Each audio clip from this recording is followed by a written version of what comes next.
Avez-vous déjà essayé de décrire ce qu'est la gloire? On ne peut pas le faire. Et nous considérerions comme insensé celui qui essaierait de définir la gloire de Dieu. Cependant, avec l'aide du Seigneur, examinons un peu cette question. Qu'est-ce que la gloire? Avant d'essayer d'apporter une quelconque réponse, considérons un peu le domaine que cela concerne. Répondre à cette question du point de vue des Écritures signifie aussi que nous ayons la compréhension d'un bon nombre d'autres sujets. Pour commencer avec cela, comprendre ce qu'est la gloire implique de comprendre Dieu, car il est le Dieu de gloire. Le Dieu de gloire apparut à notre père Abraham, acte 7.2. Cela nécessite aussi d'expliquer son attention concernant la création, car au centre de sa création, il y a ce mot qui exprime son intention, la gloire de Dieu. Pour répondre à notre question, il faut aussi connaître la signification de la chute. Premièrement, la chute de Satan, à laquelle toute cette question de la gloire est liée. Et ensuite, la chute de l'homme, car au cœur même de l'existence de l'homme, dans le dessein de Dieu, réside cette question de la gloire. Ensuite, il faudrait connaître la nature et la signification de la vie éternelle, de cette vie divine, incréée, que Dieu désirait que l'homme possède, et qu'il n'a jamais eu jusqu'à ce qu'il l'ait en Christ. Pour cette vie, il y a potentiellement cette gloire.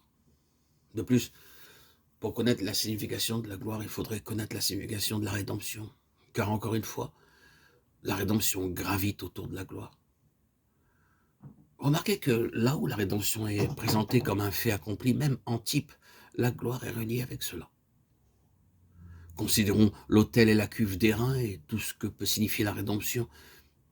Et la finalité de cette question, c'est la gloire de la Shrina, la présence divine dans le lieu très saint. Tout aboutit à la gloire. Comprendre la gloire sera donc comprendre la rédemption. Pour répondre à cette question de la gloire, il faudrait aussi expliquer le sacerdoce et le gouvernement dans leur signification divine et spirituelle, car ces deux aspects sont toujours liés à la gloire. De toute manière, pour comprendre la gloire, il est nécessaire de parcourir toutes les Écritures. Quand je vois cette question de la gloire, je redécouvre la Bible. Je pensais que ma vieille Bible était merveilleuse, mais inaccessible pour moi, et cela met une Bible nouvelle entre mes mains. Il en sera de même pour vous, si vous voyez la signification, le contenu de la gloire. Cela nous permettra de saisir toute la signification de Christ. Il est la gloire de Dieu, toute la gloire de Dieu est centrée et réside en lui. Toute son œuvre est liée avec la gloire de Dieu. Il vint en ce monde duquel la gloire était partie, comme le gardien de la gloire de Dieu. Comprendre la gloire sera comprendre Christ.